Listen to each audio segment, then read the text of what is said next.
ایک صحابی کا پاؤں بھاگتے ہوئے ہمارے نبی کے پاؤں پہ آن لگا، آ پڑا، تو وہ جوتا تھا، جنگی جوتا،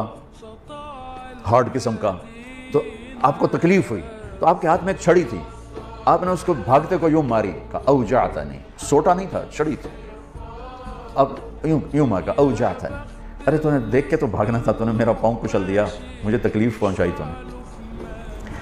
انہوں نے لوہے کی زرہ پہنی ہوئی تھی جس پہ تلوار بھی اثر نہیں کرتی، تو چھڑی نے کیا اثر کرنا تھا؟ ٹھیک ہے نا میری بات سمجھ میں آئی؟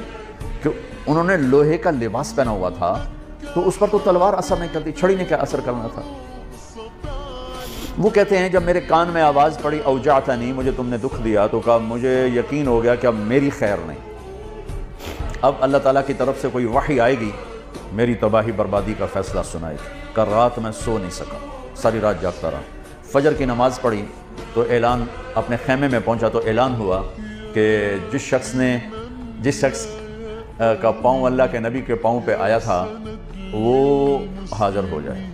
جس کا پاؤں نبی کے پاؤں پہ پڑ گیا تھا وہ حاضر ہو جائے۔ کہنے لگے، میں نے کہا لے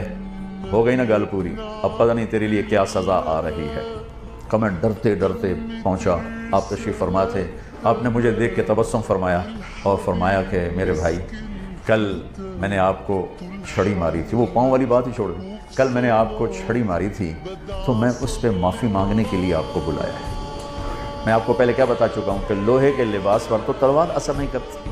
تو چھڑی کیا کرتی؟ کہ میں ایک تو آپ سے معافی مانگنی ہے اس لیے آپ کو بلایا ہے، اور دوسرا کیا، یہ ذرا سننے والی بات، اور دوسرا وہ جو میں نے آپ کو چھڑی ماری تھی اس کے ازالے کے لیے میرے پاس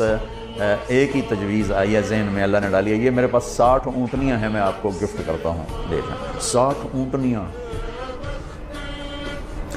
عرب کی سب سے قیمتی متاع اونٹنی۔